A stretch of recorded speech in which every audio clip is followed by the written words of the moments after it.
दंडवत प्रणाम। हरे कृष्ण प्रभु जी दंड हरे प्रणामालय। कृष्ण प्रभु दंडवत प्रणाम। दंडवत हरे प्रणाम कृष्ण प्रभु। प्रभु जी दंड दंडवत प्रणाम। हरे कृष्ण हरे दंडवत प्रणाम। हरे कृष्ण कृष्ण कृष्ण हरे हरे। हरे हरे कृष्ण कृष्ण प्रभु जी दंडवत प्रणाम। हरे कृष्ण हरे कृष्ण हरे कृष्ण प्रभु जी दंडवत प्रणाम। दंडवत प्रणाम। हरे कृष्ण दंड प्रभु जी ప్రణామాలు. ప్రణామాలు। ఎవరెవరైతే వీడియో ఆన్ చేసుకోగలరో దయచేసి వీడియో ఆన్ చేసుకోండి। हरे And कृष्ण प्रभु जी दंडवत प्रणामम। హరే కృష్ణ మధ్య దండవత్ ప్రణామం। మనం ప్రార్థనతో కార్యక్రమాన్ని మొదలు పెట్టుకుందాం। ఒక్క నిమిషం ప్రార్థన మంగళాచరణ ఓపెన్ చేస్తాను।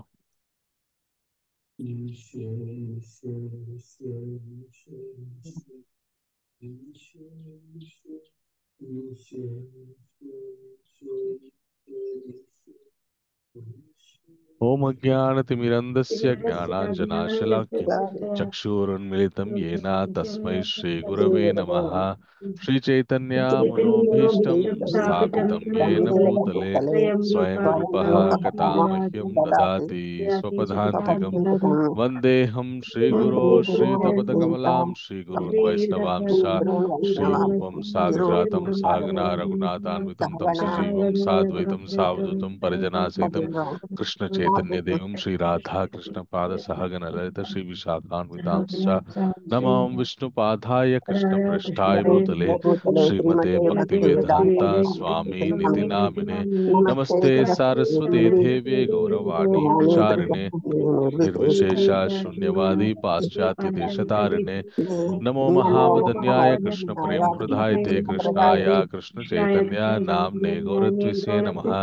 हे कृष्ण करुणा सिंधु दीनबंधो जगतपते गोपेशा गोपिका कांता राधा कांत नमस्तुते। तप्त कांचन गौरांगी राधे वृंदावनेश्वरी वृषभानुसुते देवी प्रणमामि हरिप्रिये। वाञ्छाकल्पतरोभयश्च कृपा सिन्धुभ्येव च पतितानां पावनेभ्यो वैष्णवेभ्यो नमो नमः। जय श्री कृष्ण चैतन्य प्रभु नित्यानंद श्री अद्वैत गदाधर श्रीवासादि गौर भक्त वृंदा। हरे कृष्णा कृष्ण कृष्णा हरे हरे हरे राम राम राम हरे हरे। जय जय श्री चैतन्य जय नित्यानंद जय अद्वैत चंद्र जय गौर भक्त वृंदा। ओम नमो भगवते वासुदेवाय ओम नमो भगवते वासुदेवाय ओम नमो भगवते वासुदेवाय। नारायणं नमस्कृत्य नरं चैव नरोत्तमं देवीं सरस्वतीं व्यासं ततो जयमुदीरयेत्। मूकं करोति वाचालं पङ्गुं लङ्घयते गिरिं यत्कृपातमहं वन्दे श्रीगुरुं दीनतारिणं परमानन्दमाधवं श्रीचैतन्य ईश्वरम्।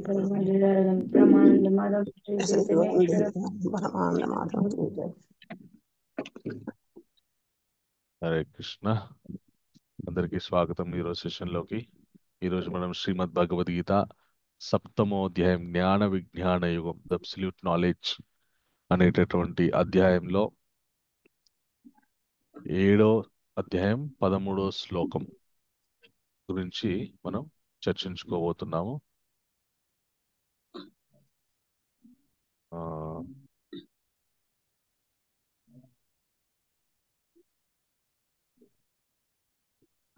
ఓకే, నాతో పాటు అందరూ చెప్పండి।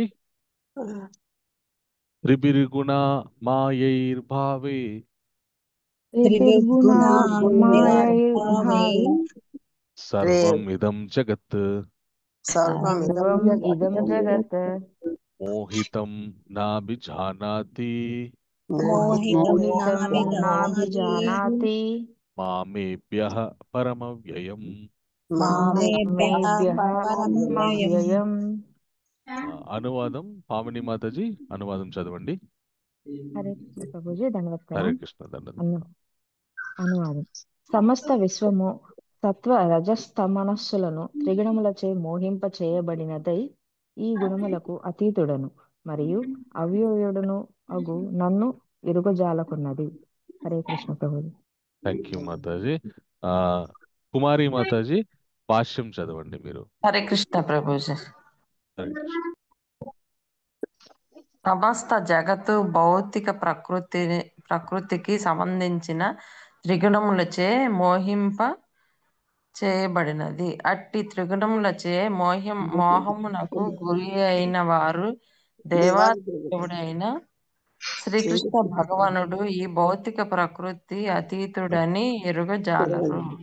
భౌతిక ప్రకృతి ప్రభావమునకు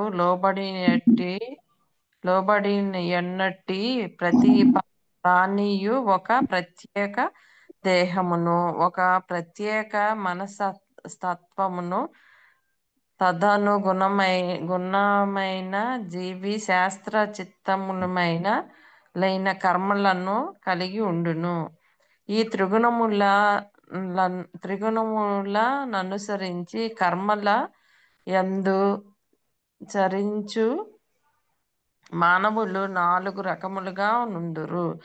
సత్వగుణమునందు సంపూర్ణముగా నిలిచియుండు వారు బ్రాహ్మణులు, రజోగుణమునందు సంపూర్ణముగా నిలిచియుండు వారు క్షత్రియులు, రజస్తమోగుణమును రెండిటియందు ఉన్నవారు వైష్ణవులు, కేవలము తమోగుణమునందుండు వారు శూద్రులు. శూద్రుల కంటే తక్కువైన వారు జంతువులు లేక పశుప్రాయ జీవులను పిలువబడుదురు. ఏమైనను ఈ ఉపాధులన్నీయును ఉపాధులన్నీయు శాశ్వతములు కావు. నేను బ్రాహ్మణుడైనను, క్షత్రుడునైనను, వైశ్యుడునైనను, శూద్రుడైనను లేక మరేదైనను ఈ జీవితము తాత్కాలికమే. ఈ జీవితము తాత్కాలికమైనదనియు దీని తరువాత మనకు ఏ జన్మ లభించునో ఎరుగము. మాయాశక్తి ప్రభావమును దేహాత్మ బుద్ధికి లోబడి మనలను నేను భారతీయుడను, అమెరికా దేశస్థుడును, బ్రాహ్మణును, హిందువును, మహమ్మదీయుడను అనేక రకములుగా భావించుచుందుము. ఈ విధముగా భౌతిక ప్రకృతి త్రిగుణములచే బంధించబడినచో మనము ఆ గుణములన్నిటినీ వెనుక ఉన్నట్టి దేవాది దేవుణ్ణి విమర్శించుతూ కనుక విమర్శింతుము కనుకనే విస్మరింతుము కనుకనే త్రిగుణములచే మోహితులైన ప్రాణులు ఈ భౌతిక నేపథ్యము వెనుక నున్నది తానే ననుచు ఎదురుగా ఎరగలేకున్నారని కృష్ణ భగవానుడు తెలుపుచున్నారు. Thank you Mataji. మానవులు చాలు మాతాజీ. కళావతి మాతాజీ. హరే కృష్ణ ప్రభుజీ, ధన్యవాదాలు. హరే కృష్ణ, ధన్యవాదాలు. మానవులు, దేవతల, జంతువులు వంటి అనేక రకముల జీవులు గలరు. వీరందరూ భౌతిక ప్రకృతి ప్రభావముచే నిర్గుణుడైన శ్రీకృష్ణ భగవానుని విస్మరించి ఉన్నారు. రజోస్తమో గుణములు ఉండున్న వారే కాకుండా సత్వగుణమునందున్న వారు కూడా పరతత్వపు నిరాకార బ్రహ్మభావమును అధిగమించి పోజాలరు. సౌందర్యము, ఐశ్వర్యము, జ్ఞానము, బలము, కీర్తి, వైరాగ్యములను సంపూర్ణముగా కలిగి ఉన్న శ్రీకృష్ణ భగవానుని దివ్య రూపముచే వారు భ్రాంతి నొందుదురు. శ్రీకృష్ణ భగవానుని అవగాహన చేసుకొనుట సత్వగుణమునందున్న వారికి కూడా సాధ్యము కాదన్నచో రజస్తమో గుణములందున్న వారికి ఇక ఎట్టి ఆశ మిగిలి ఉండగలదు. కానీ కృష్ణ చైతన్యము ఈ త్రిగుణములకు అతీతమైనట్టిది. దాని యందు ప్రతిష్ఠితులైనట్టి వారు నిజముగా ముక్త పురుషులు. హరే కృష్ణ ప్రభుజీ, ధన్యవాదాలు. థ్యాంక్ యూ మాతాజీ, ధన్యవాదాలు. ఓకే. ముఖం కరోతి వాచాలం పంగుం లంఘయతే గిరిం యత్కృపాతమహం వందే శ్రీ గురుం ధనుచారణం పరమానందమదం శ్రీ చైతన్యేశ్వరం. హరే కృష్ణ. అయితే మనకి 7వ అధ్యాయం మొదలు పెడుతూనే భగవంతుడు తన గురించి అర్జునుడికి చెప్తూ ఉంటాడనమాట. తన భిన్నమైనటువంటి శక్తులు ఏంటి, అలాగే సమస్తం ఈ సృష్టిలో ఉన్నటువంటి సమస్త విషయాల్లో తానే సారముగా ఉన్నటువంటి విషయాన్ని కూడా చెప్తాడనమాట. అందుకే మనకి పుణ్యగంధ పృథివ్యాం చ తపశ్చాస్మి, అలాగే బలం బలవతాం చాహం, ఆ, ఆ, రసోమపసు కౌంతేయ ప్రభాస్మి సూర్య అని భూమిలో అలాగే వెలుగుతున్నటువంటి నీళ్ళు సూర్యచంద్రుల్లో, నీళ్లలో, నీటి రుచిలో, ఆ, అన్నిటి అలాగే పురుషుల్లో ఉన్నటువంటి శక్తిగా తానే సారమై ఉన్నట్టు చెప్తారనమాట. అయితే ఎందుకు చెప్పారు ఆ విషయాన్ని అర్జునుడికి అంటే, అర్జునుడితో పాటు మనందరికీ కూడా భగవంతుడి మీద భక్తి పెంపొందాలనే ఉద్దేశంతో మనం ఎవరి మీద ఆధారపడి ఉన్నామో ఆ విషయం మనకు తెలిస్తే మనం గౌరవించి అభిమానించి ప్రేమించేటటువంటి గుణం మన లోపల పెంపొందుతుంది అనే ఉద్దేశంతో భగవంతుడు ఆ విషయాలు చెప్పారు. ఓకే. ఆ విషయాలు తె- మంచి గుణంలో ఉన్నవారైతే ఒక ఆ, మన ఇతరులని ఇతరు ఇతరులు ఏదన్నా మేలు చేస్తే దానికి కృతజ్ఞతా భావపూర్వకంగా ఉండేటటువంటి గుణం కలిగిన వారైతే ఖచ్చితంగా నేను ఎవరి మీద అయితే ఆధారపడి ఉన్నానో, నా జీవితం ఎవరి వల్ల నడుస్తుందో తెలుసుకుంటే వారు ఖచ్చితంగా ఆయనకి అయ్యో నా జీవితానికి ఆధారం ఆయన, వారి వల్ల నేను జీవిస్తున్నానా అనేటటువంటి ఆ, భక్తి భావనతో కూడుకున్నటువంటి ప్రేమైక భావన పెంపొందుతుంది. సో ఆ భావన తీసుకురావడానికి భగవంతుడు మనందరి లోపల ఆ భావన తీసుకురావడానికి ప్రయత్నిస్తున్నాడు.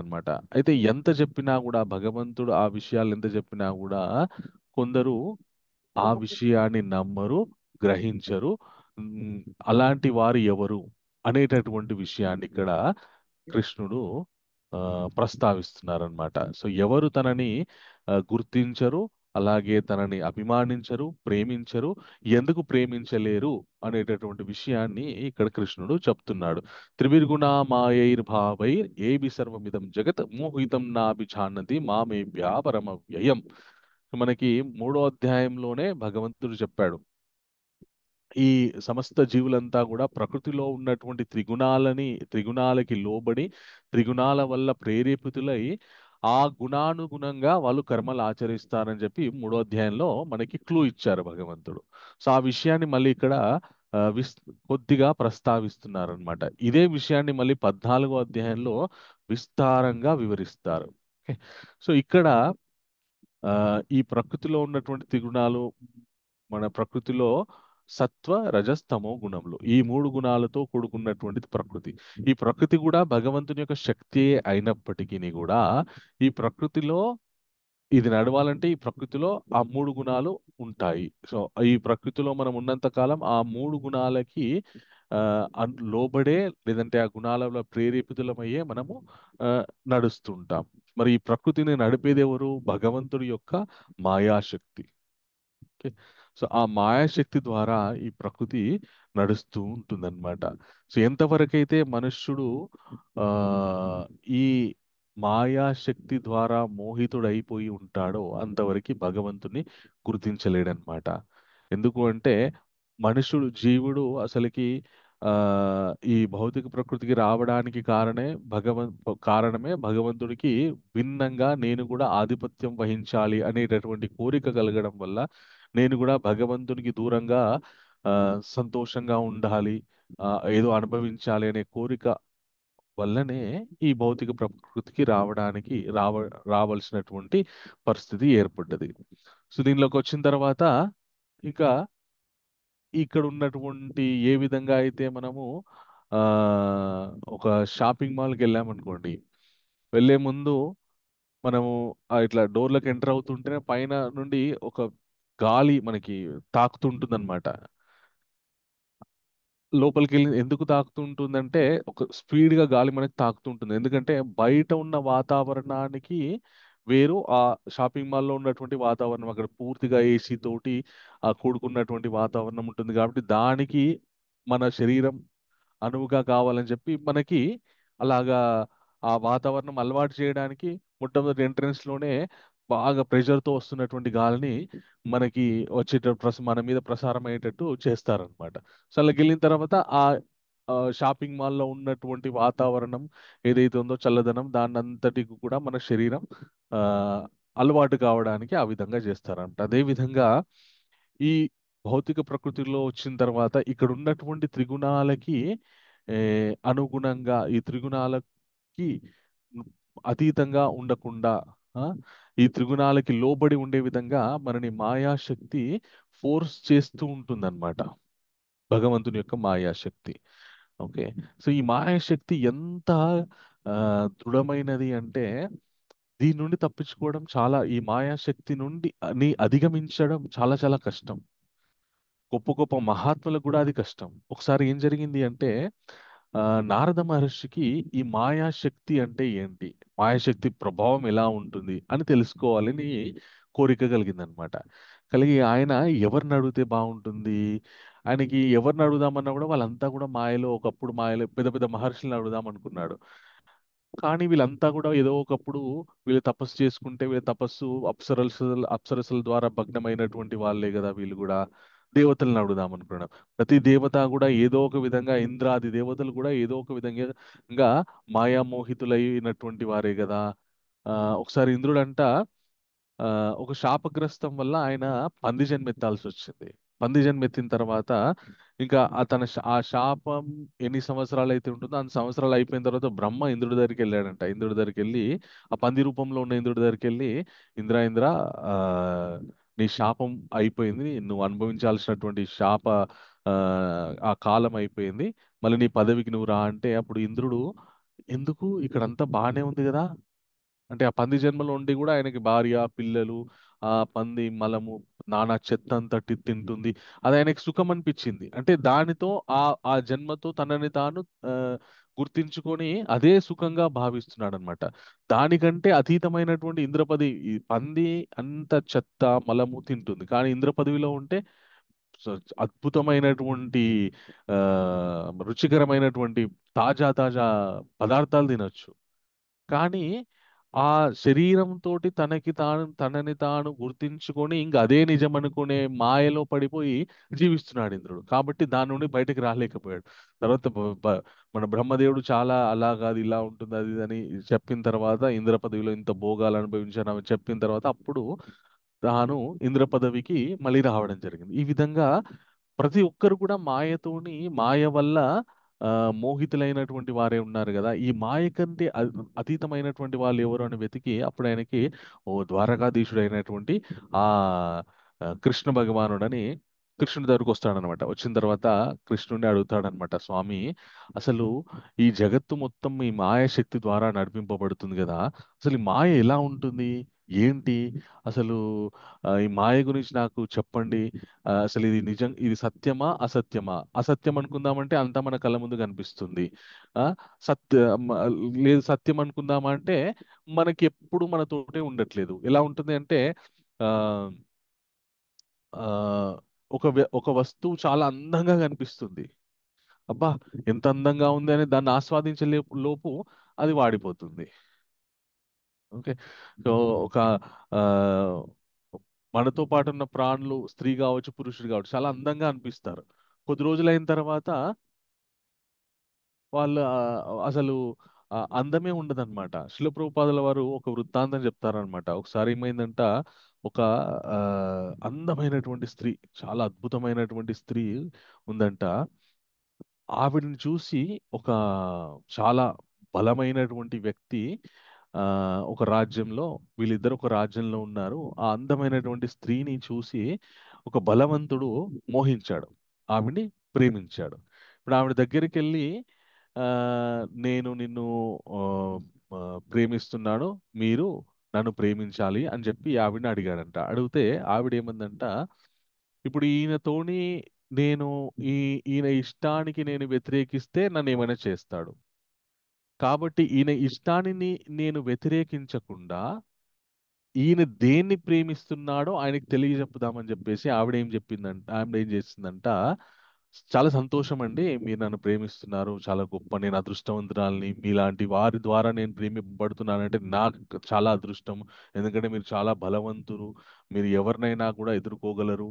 ఆ ఆ, మీరు ఎవరినైనా కూడా ఎదుర్కోగలరు, కాబట్టి మీ పక్కన నేనుంటే నాకు కూడా చాలా చాలా ఆ, సౌకర్యంగా, అలాగే చాలా సెక్యూర్గా ఉంటానని చెప్పి చెప్పిందట. కానీ ఒక చిన్న విషయం అండి, మీరు ఒక పని చేయండి, నేను ఇప్పుడు ఒక వ్రతం చేస్తున్నాను, కాబట్టి ఈ వ్రతంలో ఉన్నప్పుడు ఇలాంటి అన్ని మంచిది కాదు కదా, భగవంతుని వ్రతంలో ఉన్నప్పుడు చాలా నిష్టగా ఉండాలి కదా, కాబట్టి మీరు ఏం చేయండి, ఒక ఆ, ఆ, ఒక 3 నెలలు ఆగిరండి, 3 నెలలు ఆగిరండి, ఆ తర్వాత మనము ప్రేమించుకుందాం చక్కగా అని చెప్పేసి చెప్తుందన్నమాట.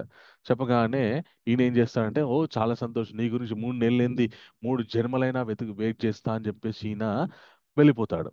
వెళ్ళిపోయిన తర్వాత ఆ 3 నెలల తర్వాత వస్తాడనమాట ఈవిడ దగ్గరికి వచ్చిన తర్వాత వీళ్ళు ఈ అమ్మాయి వాళ్ళ ఇంటికి వస్తాడు. వచ్చిన తర్వాత అమ్మాయి గురించి వెతుకుతుంటాడు, అమ్మాయి ఎక్కడ కనపడదు. అక్కడ ఒక ఆవిడ ఉంటుందన్నమాట.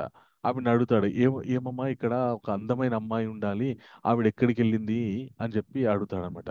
ఓహో ఆవిడ అండి, అక్కడ కొన్ని పెద్ద పెద్ద మట్టి కుండలు ఉన్నాయి కదా, అక్కడ ఉంది అని చెప్పేసి, వాటిల్లో ఉందని చెప్పి చెప్తుందన్నమాట. చెప్పగానే ఇతను వెళ్ళి ఆ మట్టి కుండలో వెతకడానికి వెళ్తాడనమాట. చూసేసరికి చాలా దుర్గంధమైనటువంటి వాసన వస్తుందన్నమాట. చాలా మలము, అలాగే తిన్న పదార్థాలు, మనం కక్కుకుంటే ఆ అన్ని ఆ, శరీరంలో నుండి వచ్చేటటువంటి వ్యర్థ పదార్థాలతోటి నిండిపోయి ఉందన్నమాట ఆ పెద్ద మట్టి కుండ. ఛీ అని చాలా దుర్గంధమైనటువంటి వాసన వస్తుందని చెప్పేసి ఆయన, ఏంటమ్మా నీకేమైనా మతి భ్రమించిందా, నేను అందమైన అమ్మాయి గురించి అడిగితే నువ్వు పరమ దుర్గంధభరితమైనటువంటి ఆ మలముతో కూడుకున్నటువంటి ఆ కుండని చూపిస్తున్నావు, నీకేం తెలియట్లేదా, బుద్ధి లేదా అని చెప్పేసి ఆ ఆ అమ్మాయిని తిడతాడనమాట. తిట్టగానే ఆవిడ అంటుంది, అదేంటండి మీరు ప్రేమించింది ఆవిడనే కదా అంటే, ఆవిడ ఎందుకు ప్రేమించాను, నేను అందమైనటువంటి అమ్మాయిని ప్రేమించానంటే ఆ ఒకసారి నన్ను పరిశీలనగా చూడండి అని అడుగుతుంది అనమాట. అడగగానే చూస్తాడు, అవును మీరు కూడా కొద్ది కొద్దిగా అమ్మాయి పోలికలతో ఉన్నారంటే, ఆవిడ ఏం చెప్తుందంటే, మీరు 3 నెలల క్రితం చూసింది నన్నే, ఇప్పుడు చూస్తుంది కూడా నన్నే, కానీ ఆ 3 నెలల క్రితము నా లోపల శరీరంలో ఉన్నటువంటి మలమూత్రాలు, కొవ్వుతో కూడుకున్నటువంటి పదార్థాలతో ఉన్నటువంటి నన్ను చూశారు మీరు. ఇప్పుడు ఆ పదార్థాలన్నీ నేను విసర్జించిన తర్వాత, వాటిని చూసి నా లోపల ఉన్నటువంటి ఆ పదార్థాలు నేను విసర్జించిన తర్వాత, మీరు నా నిజమైనటువంటి స్వరూపాన్ని చూసి నన్ను గుర్తించలేకపోతున్నారు. ఏ వేటి ద్వారా నా శరీరం అందంగా కనిపించిందో ఆ పదార్థాలను నేను విసర్జిస్తే వాటిని మీరు తట్టుకోలేకపోతున్నారు, కానీ ఆ పదార్థాలు నాతో ఉంటే నేను మీకు అందంగా కనిపిస్తున్నాను.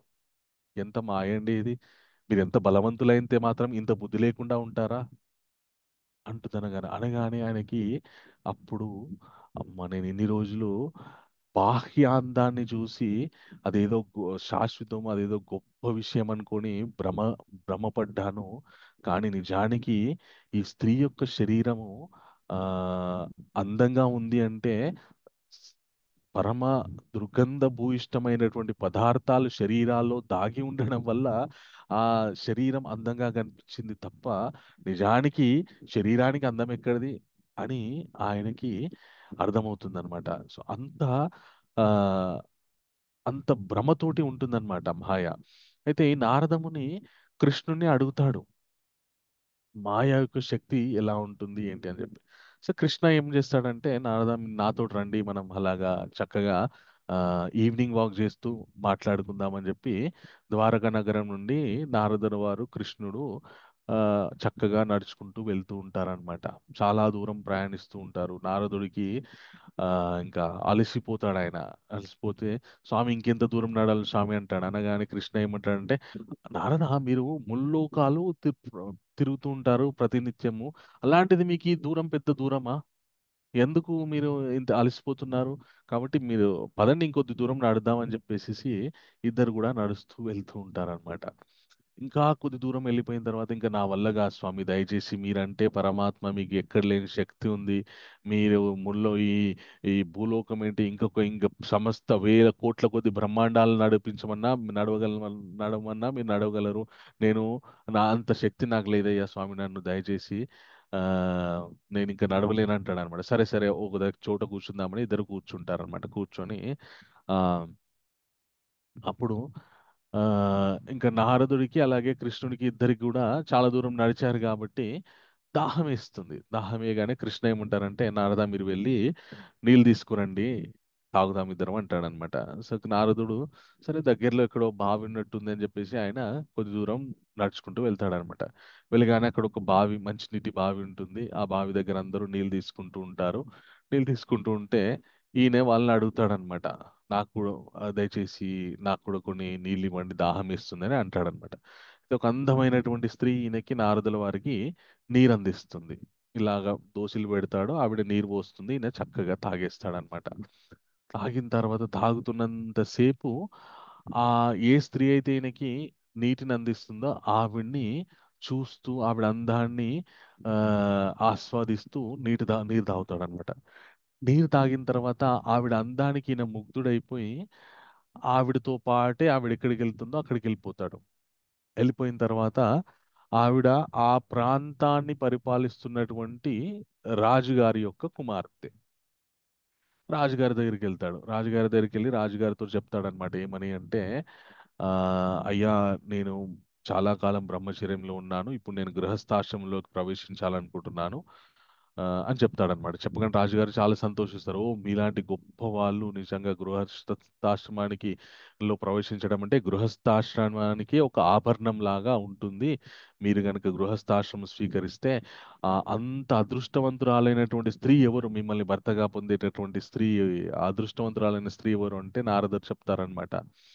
ఆ మహారాజా, మీ అమ్మాయిని నేను పెళ్లి చేసుకుందాం అనుకుంటున్నాను అంటాడు అనమాట. అనగా ఓ, అద్భుతం స్వామి, మీలాంటి అల్లుడు నాకు దొరకడం చాలా చాలా, నేను ఎన్నో జన్మలు చేసుకున్నటువంటి పుణ్యం ఈ రోజు పరిపక్వత అయింది, అందువల్లే మీరు నాకు అల్లుడుగా లభించబోతున్నారని సంతోషపడి ఆ నారదముని దయచేసి ఆ నాకు మీరు మా అమ్మాయిని పెళ్లి చేసుకోవడం చాలా ఇష్టము, కానీ నాది ఒక చిన్న కండిషన్ ఉంది అంటాడు అనమాట. ఏంటి అంటే, నాకు పుత్ర సంతానం లేదు, నాకు ఉన్నది ఒకే ఒక్క కూతురు, కాబట్టి ఆవిడని పెళ్లి చేసుకుంటే మీరు ఆవిడతో పాటు మా రాజ్యంలోనే ఉండాలి అని చెప్తాడనమాట. చెప్పగానే దానిదేముంది పెద్దగా, నేను నాకైతే ప్రత్యేకమైనటువంటి ఇల్లు, 3 BHK ఫ్లాట్ లేదంటే ఓ విల్లా అట్లాంటివి ఏం లేవు, నేను అంతా తిరుగుతూ ఉంటాను కాబట్టి ఇప్పుడు ఎక్కడో ఎక్కడో తిరగడం బదులు మీ దగ్గరే ఉంటానంటాడు అనమాట. సరే అని చెప్పేసి ఇంకా పెళ్ళి అయిపోతుంది. పెళ్ళి అయిన తర్వాత హాయిగా ఇద్దరు సంసార జీవితం గడుపుతూ ఉంటారు. గడుపుతూ ఉంటే ఆ నారదుడికి ఇద్దరు పిల్లలు పుడతారు, ఇద్దరు అమ్మాయిలు పుడతారు. తర్వాత ఒక కొడుకు పుడతాడు, ముగ్గురు పిల్లలు అయిపోతారు. ఇంకా చక్కగా సంసారం అనుభవిస్తూ ఉంటాడు. తర్వాత రాజ్యాన్ని పరిపాలిస్తూ ఉంటాడు. ఇట్లాగా పరిపాలిస్తూ ఉంటే ఆ మిగతా రాజ్యాల్లో ఏం జరుగుతుంది అది అని చూసి తెలుసుకుంటాడు అనమాట. తెలుసుకున్న తర్వాత పక్క రాజ్యంలో చాలా చాలా ఎక్కువ పన్నులు విధిస్తున్నారు. అలాగే మన రాజ్యం నుండి వ్యాపారస్తులు అక్కడికి వెళ్తే కూడా వాళ్ళకి చాలా చాలా ట్యాక్సులు విధిస్తున్నారు. ఎలాగైతే ఇప్పుడు మన భారతదేశం అమెరికాలో ఏదైనా అమ్మాలంటే ఆ, ట్రంప్ చాలా ట్యాక్సులు వేస్తున్నాడంట. సో ఆ విధంగా ఆ రాజా మన వ్యాపారస్తులకి పక్క రాజ్యం వాళ్ళు చాలా చాలా పన్నులు వేస్తున్నారంటే, అంత అన్యాయమా, ఆ అన్యాయాన్ని మనం ఎదుర్కోవాలి, కాబట్టి ఆ రాజ్యాన్ని మనం ఎదిరించాలి, ఆ రాజ్యాన్ని మనము మన రాజ్యంలో కలిపేసుకోవాలి యుద్ధం చేసి అని చెప్పేసి నారదుల వారు ఏం చేస్తారంటే, అశ్వమేధ యాగాన్ని ప్రకటిస్తున్నాను నేను. అశ్వమేధ యాగం చేసి సమస్త రాజ్యాల్ని నేను నా ఆ, నేను ఆధిపత్యం వహిస్తాను ఆ, అని చెప్పేసి చెప్తాడనమాట. ప్రకటించగానే ఈ అశ్వమేధ యాగం ఎలా చేస్తారంటే, ఒక అశ్వాన్ని తీసుకొస్తారు, యాగాశ్వాన్ని అన్ని రాజ్యాలకు పంపిస్తుంటారు. ఎవరైతే ఈయన యొక్క ఆ, ఈయనకి లోబడి ఉంటారో లేదంటే ఈయన యొక్క ఆధిపత్యాన్ని అంగీకరిస్తారో వాళ్ళందరూ కానుకలు ఇచ్చి పంపిస్తారు. ఈయన ఆధిపత్యాన్ని అంగీకరించకపోతే ఈయనతో యుద్ధం చేస్తారు. యుద్ధం చేసి వాళ్ళు ఈయనని ఓడిస్తే ఇంకా వాళ్ళే అధిపతి అన్నమాట.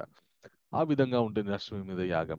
ఇలాగ అశ్వాన్ని పంపిస్తే పక్క రాజు ఏం చేస్తాడంటే దాన్ని బంధిస్తాడు. ఆ అశ్వాన్ని బంధించి ఈయన రాజ్యం మీదకి దండెత్తుతాడు అనమాట. దండెత్తగానే వెంటనే భటులందరూ వచ్చి, రాజా రాజా రాజా, ఆ మన రాజ్యం మీదకి దండెత్తారు పక్క రాజ్యం వాళ్ళు, వెంటనే మనం యుద్ధం చేయాలి, లేకపోతే మనం ఓడిపోతాం అనగానే ఈయన ఏం చేస్తాడు, సరే వెంటనే అందరు రెడీ అవ్వండి యుద్ధం చేద్దామని చెప్పేసి, ఈయనకా పెద్దగా అనుభవం లేదు, అయినా కూడా సేనలు వాళ్ళందరూ ఉన్నారు కాబట్టి యుద్ధం అనగానే అందరూ వెళ్ళి యుద్ధం చేయడానికి ప్రయత్నిస్తారు. చివరికి ఓడిపోతాడు.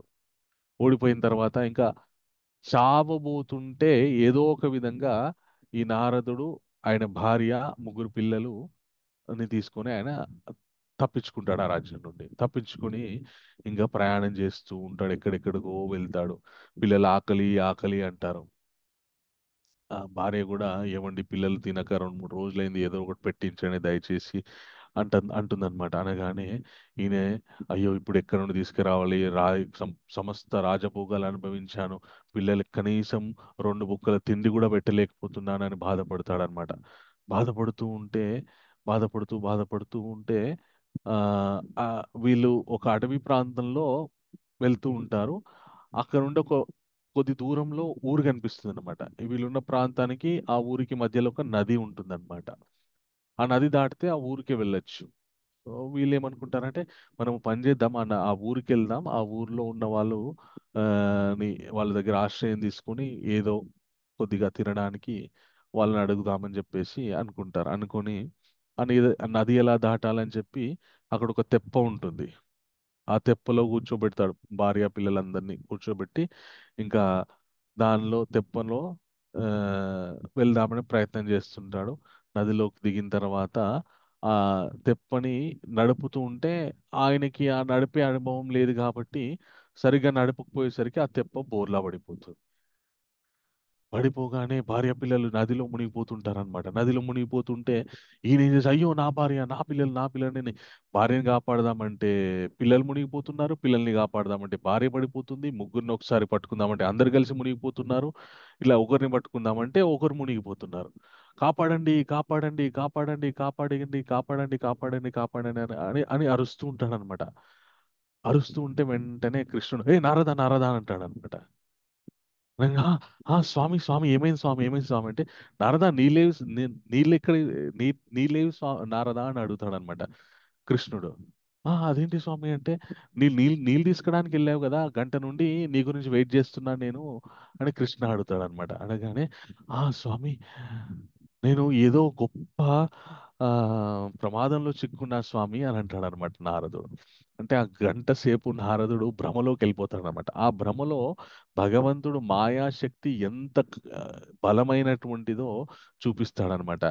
మనం ఏ చిన్న ఒక చిన్న మాయామోహితమైనటువంటి విషయానికి అట్రాక్ట్ అవ్వడం వల్ల అది మనని ఎంత దూరం ఆ, తీసుకెళ్తుందో, మధ్యలో ఎంత మనల్ని ఎంటర్టైన్ చేస్తుందో, చివరికి మనకి క్లైమాక్స్ లో ఎంత విషాదాన్ని కల్పిస్తుందో ఒక గంటలో నారదుడికి కృష్ణుడు అనుభవింపజేస్తాడనమాట. అనుభవింపజేయగానే అమ్మా స్వామి మీకు దండం, మీ మాయకు దండం, ఈ మాయని జయించడం ఎవరి శక్యం కాదు స్వామి అని చెప్పేసి నారదుడు ఒప్పుకుంటాడనమాట. అంటే ఈ కథలో మనందరినీ కూడా చూసుకోవచ్చు. మనమందరం కూడా అదే విధంగా ఈ భౌతిక ప్రకృతిలోకి ఏదో ఒక మాయామోహితమైనటువంటి మీద ఇష్టం పెంచుకోవడం వల్ల మనం ఈ భౌతిక ప్రకృతిలో అదే పనిగా తిరుగుతూ ఉంటాం అనమాట. పుట్టడం చావడం, అది నా కుటుంబాన్ని అభివృద్ధి చేసుకోవడం అనే మాయ కావచ్చు, లేదంటే నేను ఉన్నటువంటి పొజిషన్ని ఇంకా పైకి వెళ్ళాలనేటటువంటి మాయ కావచ్చు, ఆ, అలాగే ఆ, నా ఫ్యూచర్ని ఇంకా ఇంకా సెక్యూర్గా చేసుకోవాలి. ఒక ఆయన పాపము జీవితం మొత్తం కష్టపడ్డాడు, చాలా చాలా కష్టపడి చాలా సంపాదించాడు. సంపాదించి చివరికి ఇంకా రిటైర్ అయి అనుభవిద్దామనే లోపల కరోనా వచ్చింది. ఆ కరోనా ఆయనకు కూడా వచ్చింది, హాయిగా తీసుకెళ్ళిపోయింది అనమాట. సో కష్టపడి ఎప్పుడు ఏ సుఖాన్ని అనుభవించకుండా కూడబెట్టుకున్నటువంటి డబ్బును ఆయన అనుభవిద్దాం అనుకునే లోపల ఆయన దూరం అయిపోయింది. ఇప్పుడు ఆ, శరీరం వదిలిపెడుతున్నాడు కాబట్టి ఎలాగో ఆ డబ్బు మీద వ్యామోహం ఉంటుంది కాబట్టి మళ్ళీ ఉత్తమ జన్మలైతే ఎత్తలేడు. మళ్ళీ అదో జన్మలో ఏదో జన్మ ఎత్తాల్సి ఉంటుంది అనమాట. ఈ 7వ అధ్యాయం జ్ఞాన విజ్ఞాన యోగం ఏదైతే ఉందో ఈ అధ్యాయానికి ఒక చరిత్ర ఉందన్నమాట. ఒక చక్కటి వృత్తాంతం ఉంది. అంటే అది పద్మపురాణంలో చెప్పారనమాట. సో ఒక రాజ్యంలో శంఖకర్ణుడు అనే ఒక వైశ్యుడు ఉండేవాడు అనమాట. ఈ వైశ్యుడు ఆ, నానా అడ్డదారులు తొక్కుతూ డబ్బును సంపాదించేవాడు.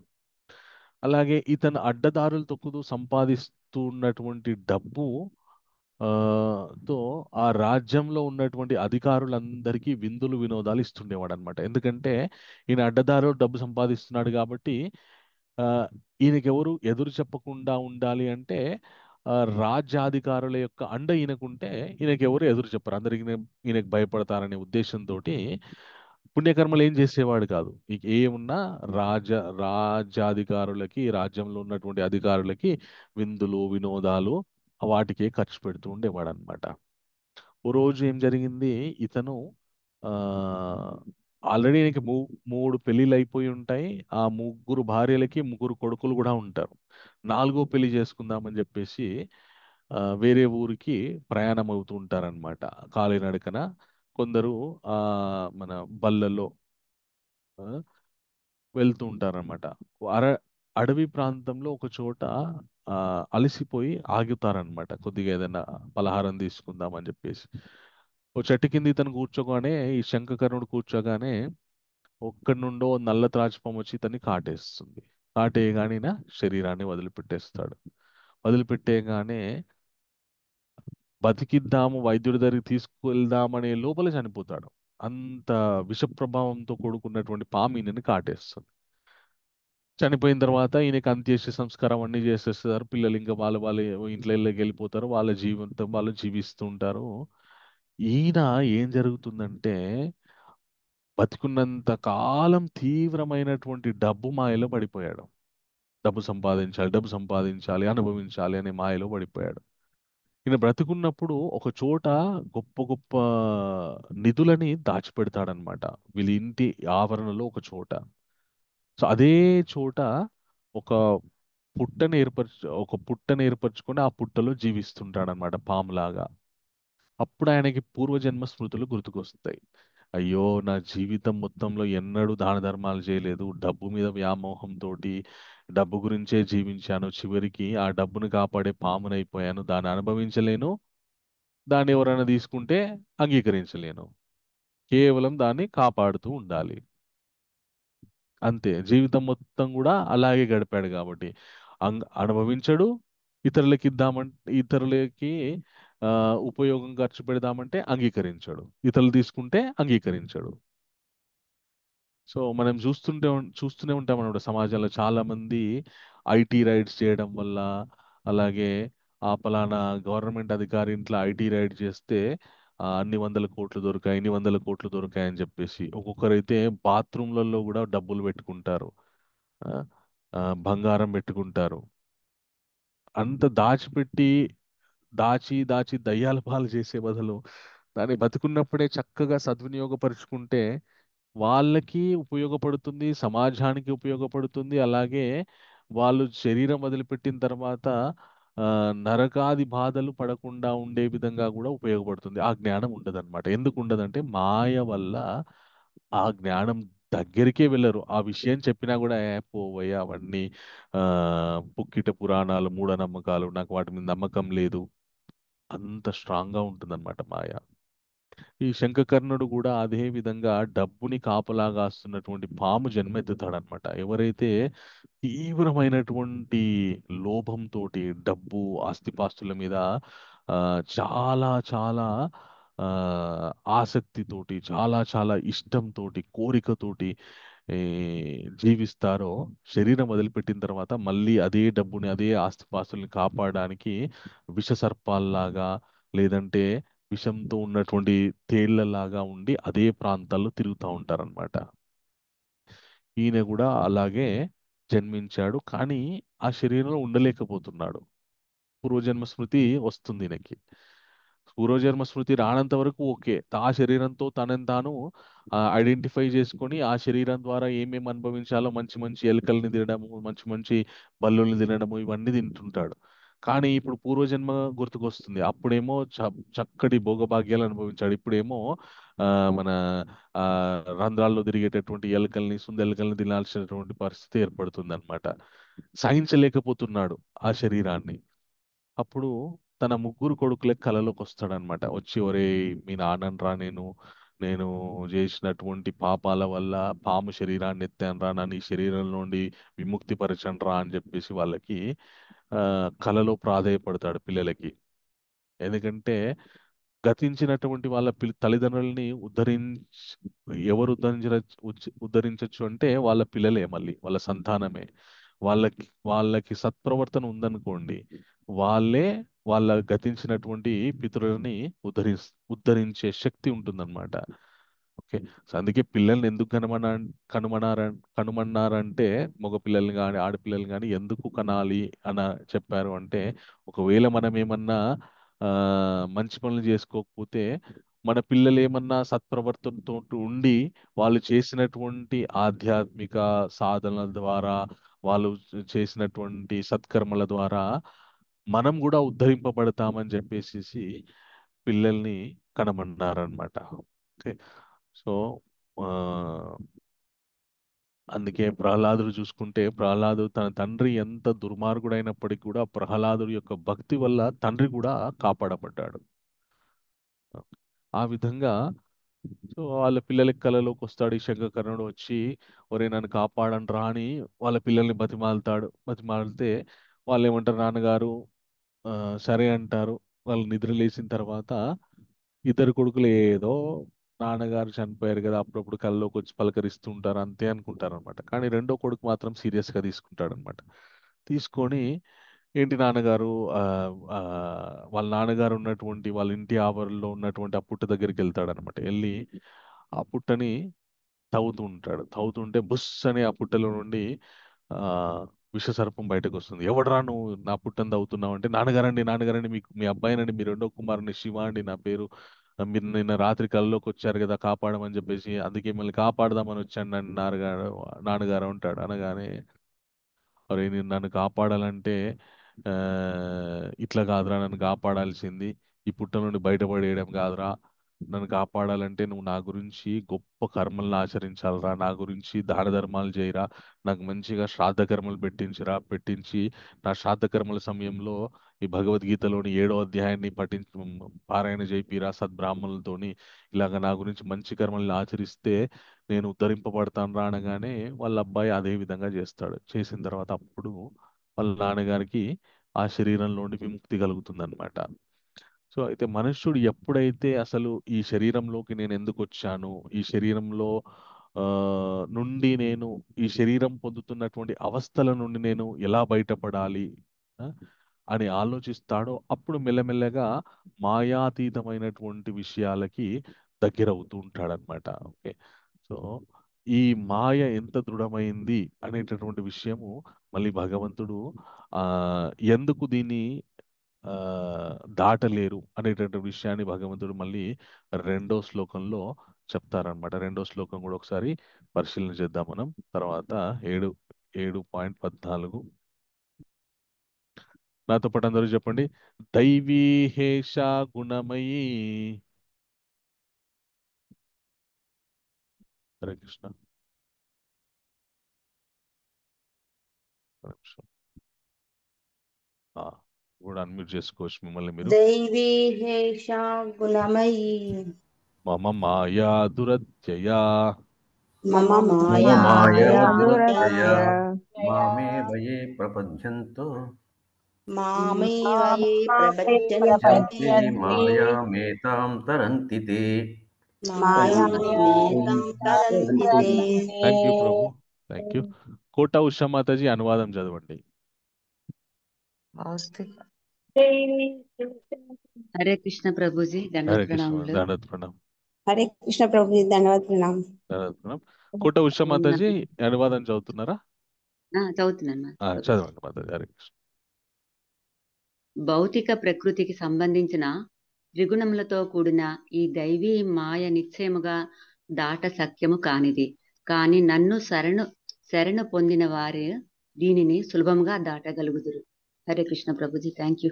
Thank you Mataji. నెక్స్ట్ ఎవరు చదవలేదు ఇంతవరకు? చదవని వాళ్ళు మాత్రం హ్యాండ్ రైస్ చేయండి. ఓకే. కృష్ణ పావని మాతాజీ. మాతాజీ మీరు ఇది చదవండి మాతాజీ. ఈ పేరాగ్రాఫ్ చదవండి. హరే కృష్ణ. హరే కృష్ణ ప్రభుజీ.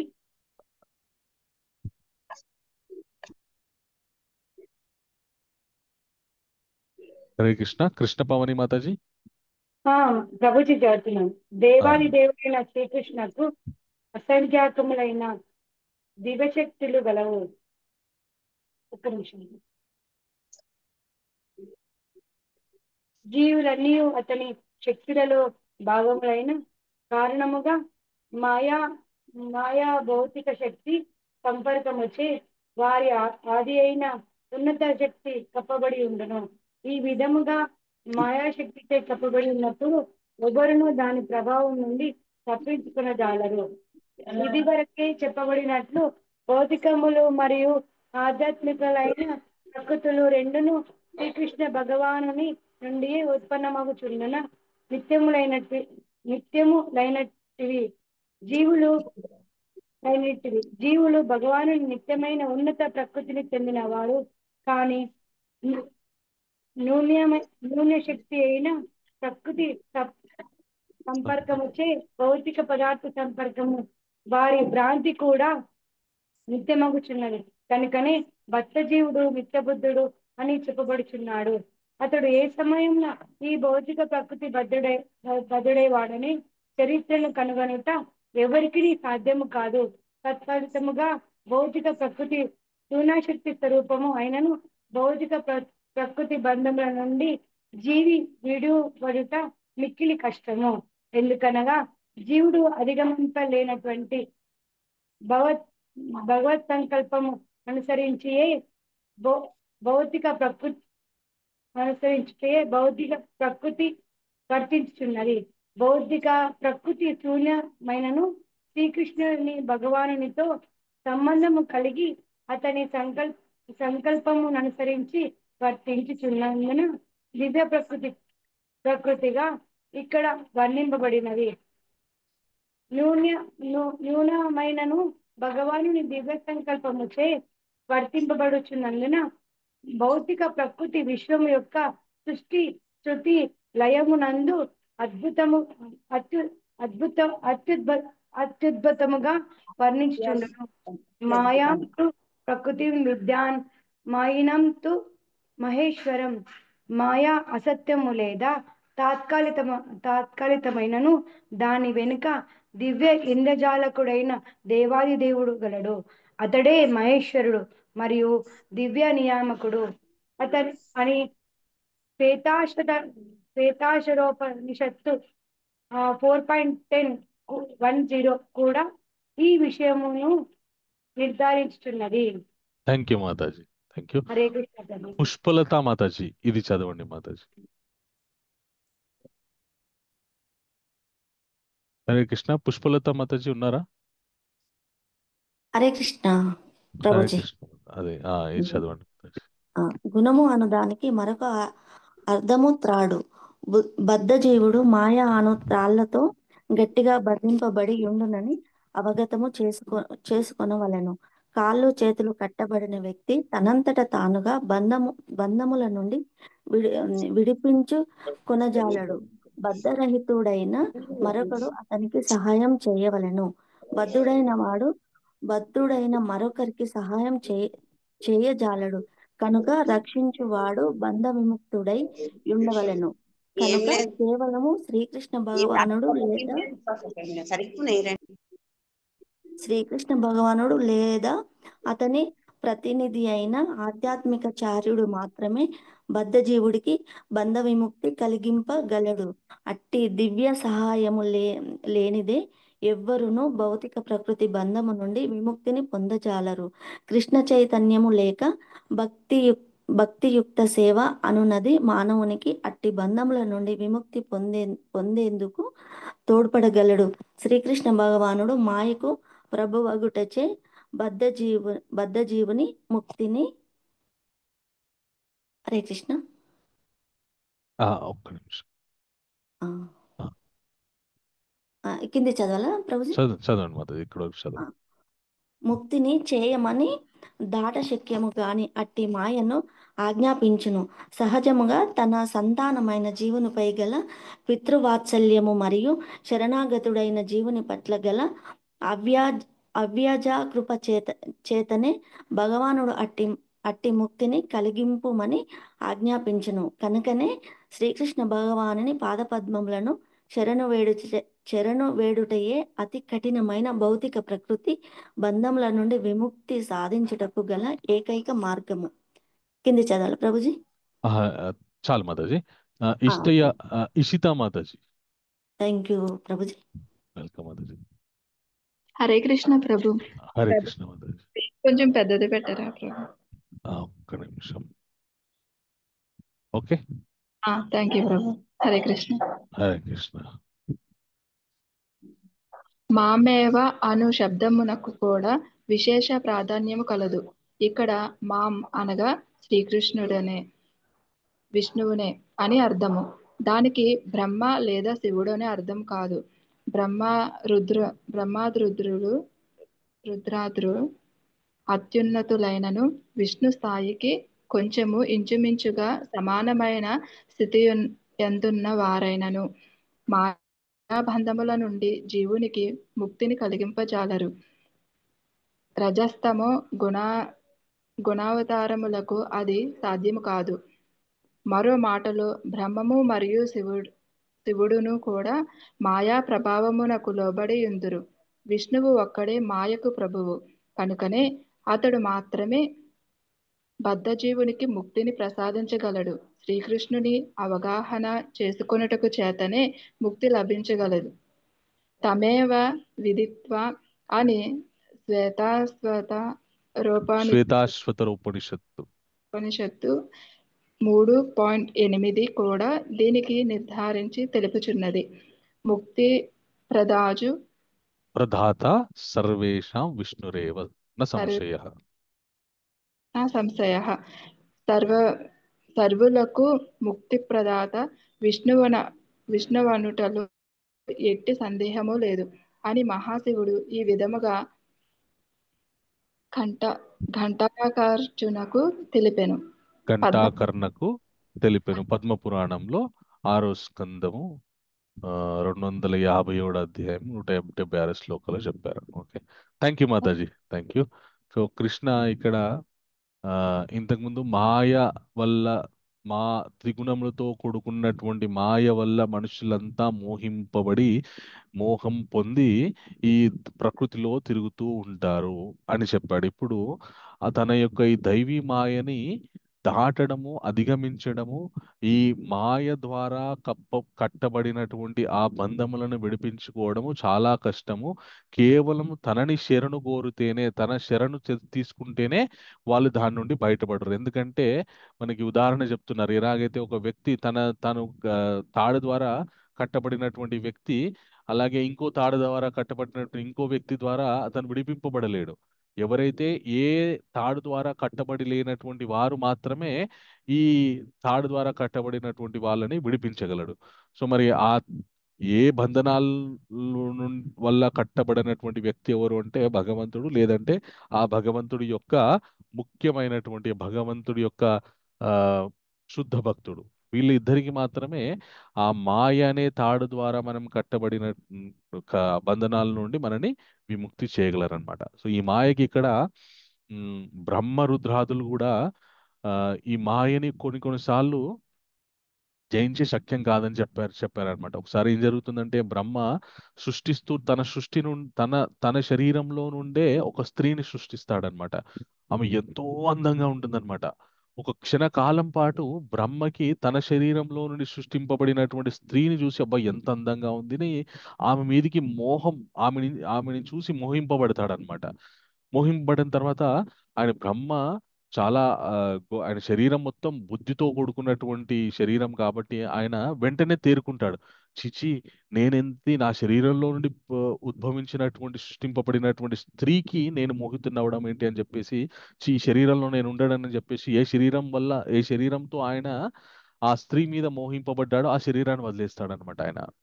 అదేవిధంగా ఒకసారి మన సముద్ర మంథనం జరిగినప్పుడు, పాల సముద్ర మంథనం జరిగినప్పుడు అమృతం బయటికి వచ్చిన తర్వాత దేవతలకు దానవులు మాకు కావాలని ఇద్దరు కొట్లాడుకుంటూ ఉంటే,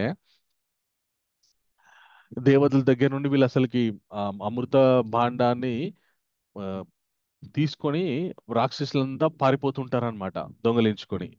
ఆ రాక్షసులు మళ్ళీ ఆ, అంతమంది ఉన్నారు, తలా కొంచెం తీసుకుందామని బుద్ధి లేదు. నేను తాగుతా ఫస్ట్, నేను తాగుతా అని వాళ్ళలో వాళ్ళు పోటీలు పడుతుంటారనమాట. సో ఇప్పుడు ఒకటి వాళ్ళని ఆపాలి, అలాగే వాళ్ళ దగ్గర నుండి అమృతాన్ని తీసుకొని రావాలి, అమృత భాండాన్ని తీసుకొని రావాలి. ఇది మామూలు రాక్షసులకి సాధ్యమయ్యే పని కాదు. అందరూ విష్ణువుని శరణు కోరుతారు. కోరగానే ఆయన మోహిని అవతారం తీసుకుంటాడు. తీసుకొని ఆ రాక్షసుల దగ్గరికి వెళ్తారనమాట. వెళ్ళగానే ఈవిడ అందాన్ని చూసి వాళ్ళు మైమరిచిపోతారనమాట. ఇంకా ఈవిడిని ఆరాధిస్తుంటారు. ఈవిడ యొక్క అందచందాలను చూసి వాళ్ళు మోహితులైపోయి ఈవిడ ఎక్కడికి వెళ్తే అక్కడికి వెళ్తుంటారనమాట. ఇంకా ఆవిడ చేతిలో పెడతారనమాట. మీరే మాకు పంచండి అమృతం అని చెప్పేసి. ఆవిడ ఏం చేస్తుందంటే ఒక సైడ్ రాక్షసుల్ని, ఒక సైడ్ ఏమో దేవతల్ని కూర్చోబెడుతుంది అనమాట. కూర్చోబెట్టి రాక్షసులకి ఆ, దేవతలకి పంచుతూ తన రాక్షసులకి తిరిగి తన వెనుక భాగం చూపిస్తూ ఉంటుంది అనమాట. తన అందచందాలు చూపిస్తూ ఉంటుంది. వాటికి రాక్షసులు మోహితులు అయిపోయి వాళ్ళు మాకు అమృతం దొరకట్లేదన్న విషయం మర్చిపోతారనమాట. ఎంతసేపు ఆవిడ్ని ఆ, చూసి మోహితులైపోయే ఉంటారు. సో వాళ్ళలో ఇద్దరు రాక్షసులు రాహుకేతువులు మెల్లగా దేవతల దగ్గరికి వెళ్తారు. వెళ్ళిన తర్వాత అమృతాన్ని స్వీకరిస్తారు. స్వీకరించగానే సూర్యచంద్రులు మోహిని దేవికి మన ఆ మోహిని దేవి రూపంలో ఉన్నటువంటి విష్ణుకి సైగ చేస్తారనమాట. ఇక్కడ రాహుకేతువులు రాక్షసులు ఉన్నారు, వాళ్ళు కూడా అమృతాన్ని స్వీకరించారని చెప్పగానే, సైగ చేయగానే ఆ విష్ణు తన చక్రాన్ని సంధిస్తాడు. సంధించగానే ఆ రాహుకేతుల యొక్క తల తెగిపోతుంది అనమాట. మొండెం వేరైపోతుంది, తల వేరైపోతుంది. వేరైపోగానే ఇంకా అప్పటి నుండి అమృతాన్ని వాళ్ళు స్వీకరించారు కాబట్టి ఈ గొంతు వరకు ప్రాణం ఉంటుంది, మిగతాది మొత్తం చచ్చుబడిపోతుంది అనమాట. ఇంకప్పటి నుండి వాళ్ళు ఇద్దరు ఆ రాహుకేతువులు ఈ తాము దేవతల్లో కలిసిపోయి అమృతాన్ని స్వీకరించామనేటటువంటి సైగ చేశారు కాబట్టి సూర్యచంద్రుల్ని పట్టి పీడిస్తూ ఉంటారన్నమాట ఎప్పటికీ కూడా. అయితే ఈ మొత్తం వృత్తాంతంలో మోహిని స్వరూపం చాలా అద్భుతమైనటువంటి పాత్ర పోషించింది. భగవంతుని యొక్క మోహిని స్వరూపం శివుడికి కోరిక కలుగుతుందన్నమాట, ఆ మోహిని స్వరూపాన్ని చూడాలి అని చెప్పి. ఆయన వైకుంఠానికి వెళ్తారనమాట. వెళ్ళి అడుగుతారు, మీరు నిన్న మోహిని ఆ, స్వరూపం అవతారం ఎత్తారంటే కదా, నాకు ఒకసారి చూపించండి అంటారనమాట. అనగానే విష్ణు శ్రీ మహావిష్ణు ఏమంటారంటే, ఎందుకులేండి ఇప్పుడు అవన్నీ, అదేదో నిన్న ఇంకా నిన్న అవసరం వచ్చింది కాబట్టి ఆ మోహిని స్వరూపాన్ని ఎత్తాల్సి వచ్చింది, ఇప్పుడు అవన్నీ ఎందుకులేండి అని ఆయన అంటారు. అంటే పర్లేదు పర్లేదు విష్ణు, ఆ పర్లేదు, దయచేసి నాకు కూడా మీ మోహిని అవతారాన్ని చూపించండి అని అడుగుతాడనమాట శివుడు. అడగగానే ఆయన ఉన్నట్టుండి చటుక్కున మాయమైపోతాడు అనమాట. మాయమైపోయినా అది ఎక్కడికి వెళ్ళి ఇప్పుడు ఇక్కడే ఉండే కదా అని చెప్పేసి ఆయన చూస్తుంటే ఇంతలో ఒక అందమైన స్త్రీ వస్తుందన్నమాట.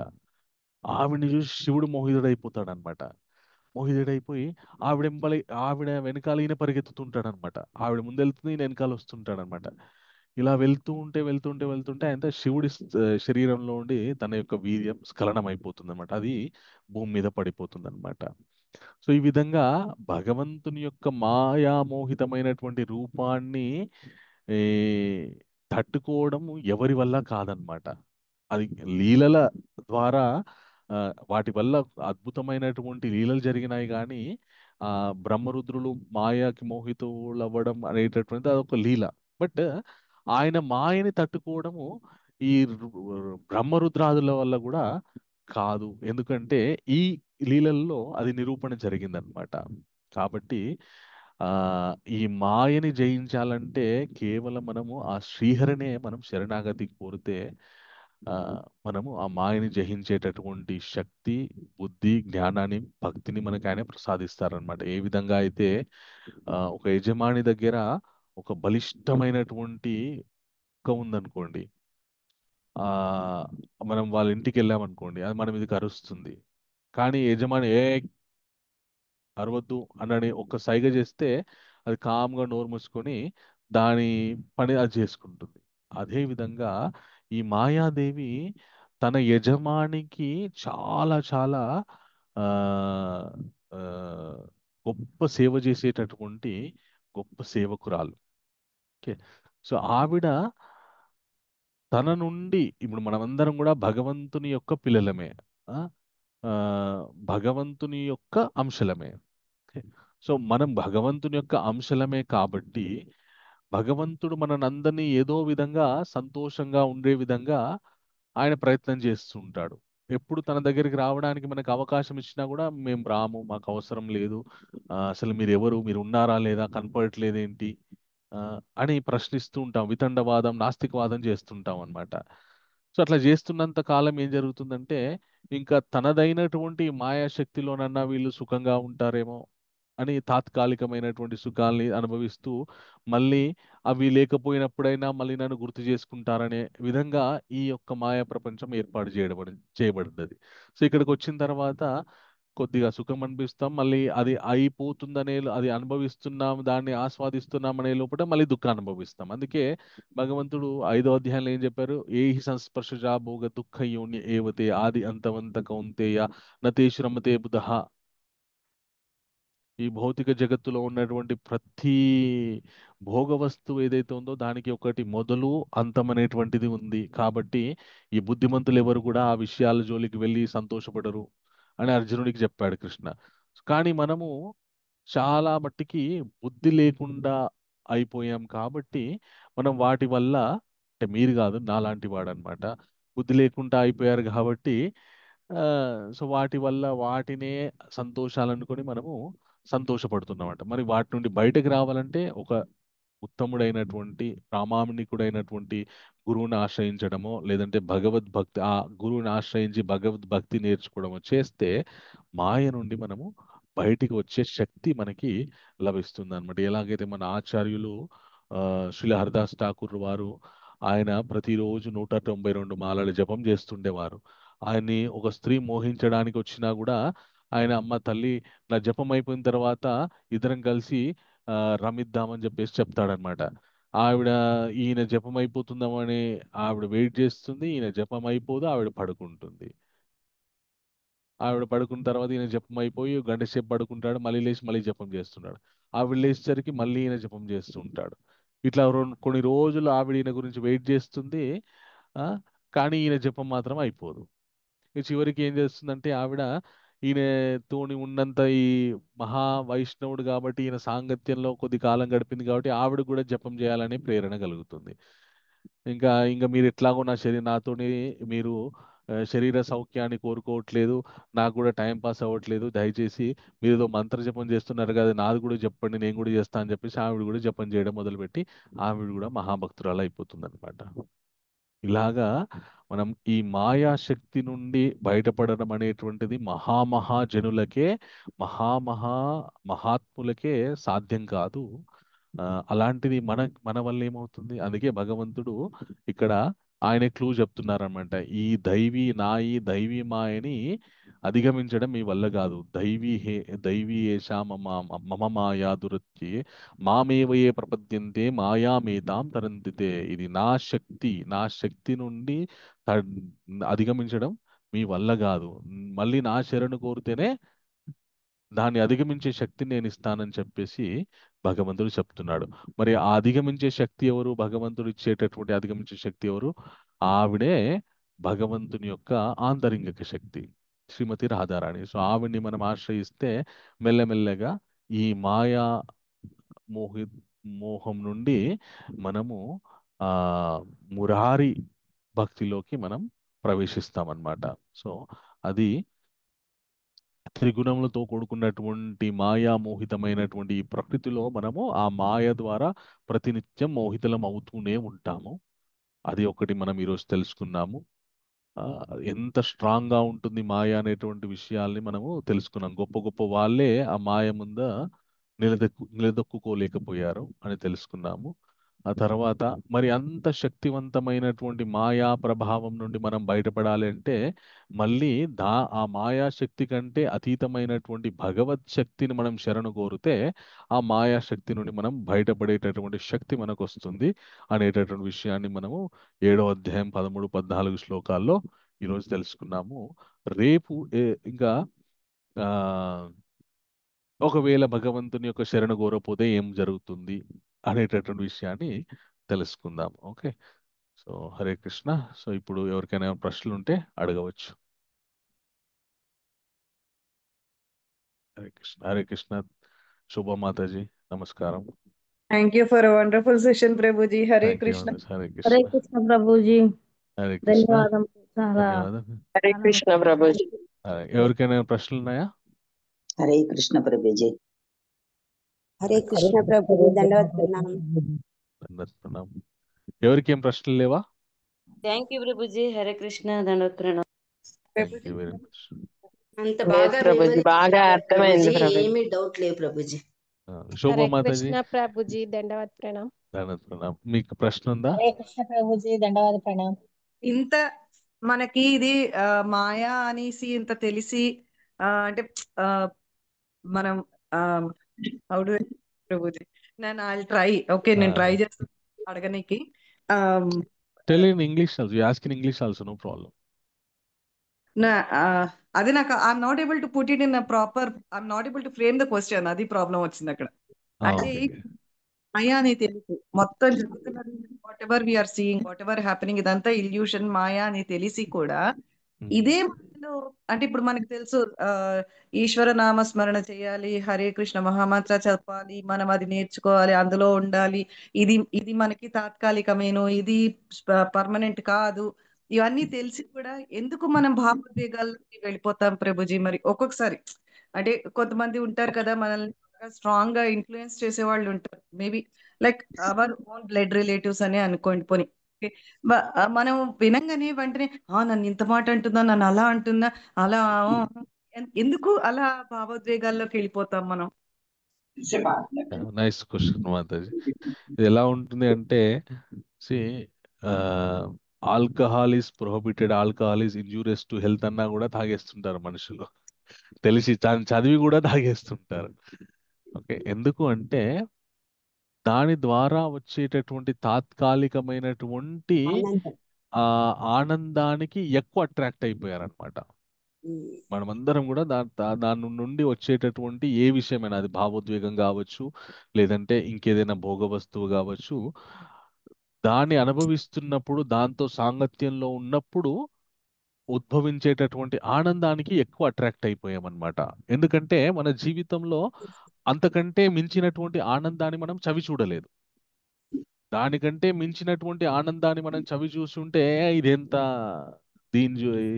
దాని ముందు ఇదెంత అనే భావన మనకు కలుగుతుంది అనమాట. సో మనం ఎంతసేపు కూడా కుటుంబ సంబంధాలు, లేదంటే భౌతిక భోగభాగ్యాలు, వీటితో సాంగత్యం పెంచుకొని భగవద్భక్తుల్లో ఉన్నటువంటి ఆనందాన్ని మనము ఆస్వాదించలేకపోవడం వల్ల వాటికి లోబడిపోతున్నాం. అందుకే కృష్ణుడు ఏం చెప్తారంటే, రసోహం అపసు కౌంతేయ ప్రభాస్మి, కాదు, మన 2వ అధ్యాయంలో చెప్తారనమాట. మన ఒక హరే కృష్ణ, దయచేసి మ్యూట్లో ఉండండి. 2వ అధ్యాయంలో చెప్తారనమాట కృష్ణ, మనం ఈ భౌతిక ఆనందం నుండి తప్పించుకొని ఆధ్యాత్మిక ఆనందానికి వెళ్ళాలంటే దానికంటే మించినటువంటి ఆనందాన్ని కనుక రుచి చూస్తే అప్పుడు మనకి తక్కువ లోవర్ టేస్ట్ అనేటువంటిది వెళ్ళిపోతుంది అనమాట. సో ఆ హయ్యర్ టేస్ట్ మనకి ఎప్పుడు దొరుకుతుందంటే, ఇంకా ఎప్పుడు మన భగవద్ విషయాల సాంగత్యంలో నిత్యం నామజపం చక్కగా చేయడం వల్ల మనకి ఆ హయ్యర్ టేస్ట్ దొరుకుతుంది అనమాట. సో ఆ హయ్యర్ టేస్ట్ని మనము ప్రతినిత్యము టేస్ట్ చేయడానికి ప్రయత్నించామనుకోండి, జపం చేయడానికి. అందుకే మనకు చూడండి, జపం మనం 6:15కి జపం స్టార్ట్ పెడతాం. జపం స్టార్ట్ పెట్టినప్పుడు చూస్తే 20 మంది ఉంటారు, 25 మంది ఉంటారు. జపం అయిపోయినాక మెల్లగా అందరు జాయిన్ అయిపోతుంటారు అనమాట. సో ఏమనుకుంటారంటే, వింటే చాలులే, జపం ఏముంది, ఎప్పుడైనా చేసుకోవచ్చులే అని అనుకుంటారు అనమాట. సో ఈ జపం అనేటువంటిది ఏంటి అంటే, it is a kind of exercise that strengthens us to step over maya. So ఆ సాధనాన్నే మనం పక్కకు పెట్టిన తర్వాత ఇంకా మనకి ఎక్కడ శక్తి వస్తుంది? ఎట్లా ఉంటుంది అంటే, చక్కటి ఆహారం తీసుకుంటే శరీరం మంచి ఆకృతితోటి ఉంటుంది, ఆరోగ్యంగా ఉంటామని చదవడం ఒకటి, అది నిజంగా తీసుకోవడం ఒకటి. నిజంగా తీసుకోవడం అనేటువంటి జపం లాంటిది. ఓకే, నిజంగా తీసుకోండి జపం లాంటిది. జపం చేయకుండా కేవలం వినడం అనేటువంటిది ఆరోగ్యంగా ఎలా ఉండడం అనేటువంటిది తెలుసుకోవడం లాంటిది అనమాట. సూపర్. తెలుసుకుంటున్నాం కానీ ఆచరణలో పెట్టట్లేదు. మనం తెలుసుకున్న విషయాల్ని మన ఆచరణలో పెడితే అప్పుడు then we can step over the Maya slowly slowly eventually will get that strength. Like previously మీరు క్లాసెస్ జాయిన్ అవ్వక ముందు మీరు ఈ సమయంలో you would have done something else, but slowly మీకు ఆ స్ట్రెంగ్త్ వచ్చింది. మాయని ఆ సంథింగ్ ఎల్స్ ఏదో చేసే విషయం కంటే ఈ సమయాన్ని చక్కటి ఆధ్యాత్మిక విషయాలు వినడానికి స్పెండ్ చేయాలి అనేటటువంటి స్ట్రెంగ్త్ మీకు వచ్చింది. కాబట్టి రెగ్యులర్లీ ఆర్ అటెండింగ్ ఇట్లా ఇది మెల్లమెల్లగా మెల్లమెల్లగా మెల్లమెల్లగా క్రమక్రమంగా eventually you'll become a strong person, stubborn person. Maya cannot step on you. You will be able to And defeat Maya. I should admit my mistake, Prabhuji. Chetul Jodinchi, I'm No, why?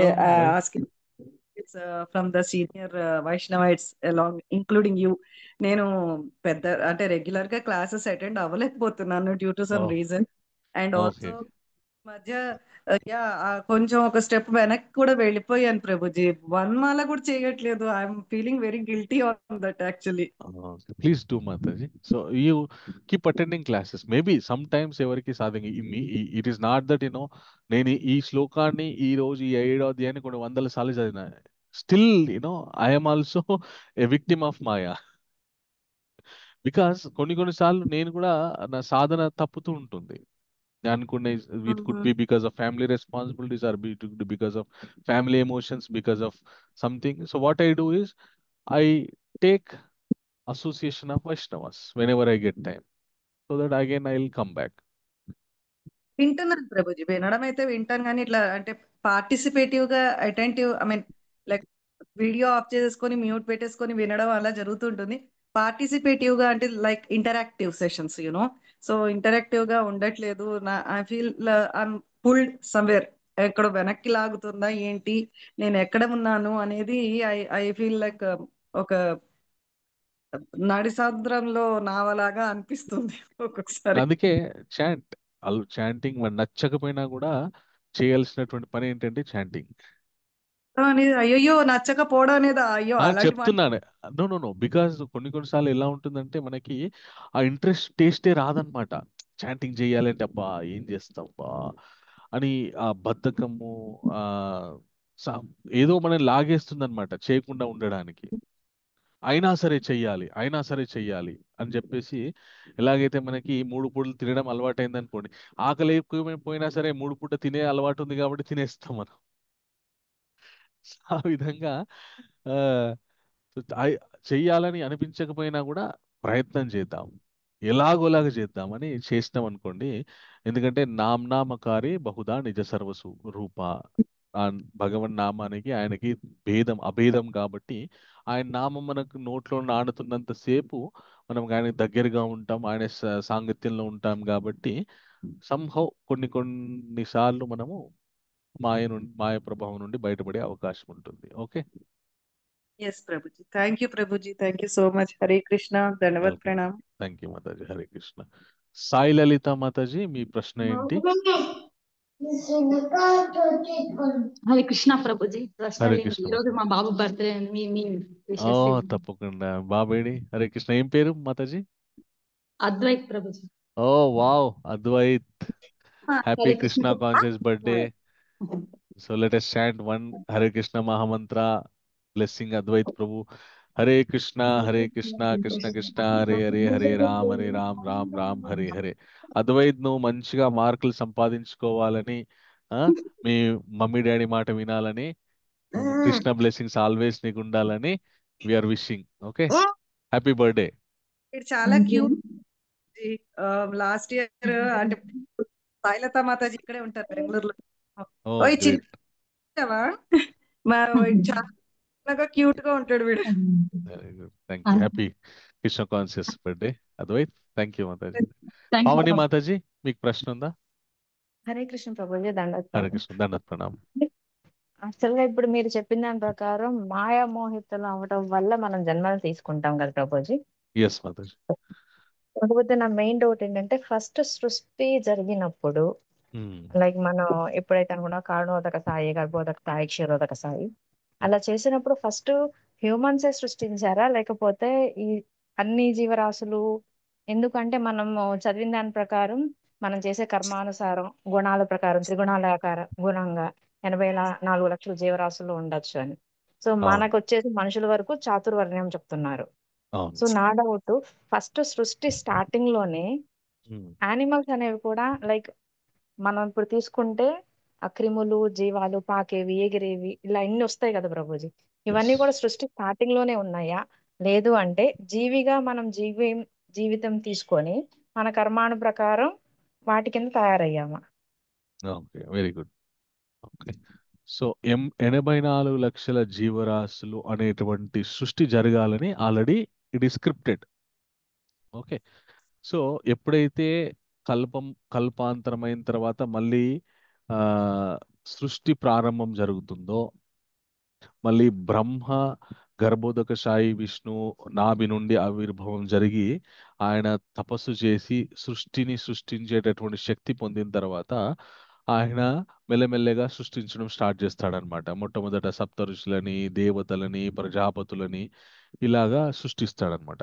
So వీళ్ళని ఈ పాత్రలన్నీ కూడా ఇవన్నీ characters ఈ ఈ పాత్రలు ఉండాలి అనేటువంటి that is already scripted. 84 లక్షల జీవరాశులు ఈ సృష్టిలో ఉండాలి అనేటువంటి that is already decided. So దాంట్లోకి ఎవరెవరు ఫిట్ అవుతారు అనేటువంటిది విషయము ఇప్పుడు ఇప్పుడు ఈ ఈ కలియుగం జరుగుతుంది. ఈ కొంతకాలం తర్వాత ఇప్పుడు మనం ఉన్నటువంటి కల్పం శ్వేతవరాహ కల్పం. ఓకే, సో ఈ శ్వేతవరాహ కల్పంలో చాలా మందికి ఈ ముక్తి పొందే అవకాశం దొరుకుతుంది. ఎవరైతే హరినామ సంకీర్తన చేస్తారో, హరినామ జపం చేస్తారో. ఎవరికైతే ముక్తితో పొందేటటువంటి అవకాశం దొరకలేదో వాళ్ళు ఏమేం కర్మలు చేశారో అవన్నీ కూడా ఆ జీవాత్మల యొక్క అంతఃకరణలో వాటి యొక్క ప్రభావము, స్వభావము అవంతా కూడా నిక్షిప్తం అయిపోయి ఉంటదన్నమాట. అయిపోయిన తర్వాత ఈ శ్వేతవరాహ కల్పం అయిపోయిన తర్వాత ఇంక ఎప్పుడైతే మళ్ళీ సృష్టి స్టార్ట్ అవుతుందో, స్టార్ట్ అయినప్పుడు ఈ కల్పంలో ఉన్నటువంటి జీవులని ఆ, వాళ్ళ వాళ్ళ అనుగుణంగా ఆయా జీవరాశుల్లోకి పంపించబడతారనమాట. మన పక్షి లాంటి స్వభావం ఉందనుకోండి, మనుష్యుడిగా ఉన్నప్పుడు పక్షుల జన్మలోకి, ఇందాక మనం చెప్పుకున్నాం కదా తీవ్రమైనటువంటి ధన వ్యామోహంతో ఉంటారు కదా వాళ్ళకి మళ్ళీ పాములు, తేలులాగా పుట్టేటటువంటి అవకాశం ఇలాగా జరుగుతుంది అన్నమాట. సో 84 లక్షల characters that is already there. కానీ ఆ క్యారెక్టర్లోకి ఏ సోల్స్ వెళ్తారనేటువంటిది that is decided based on their karmas.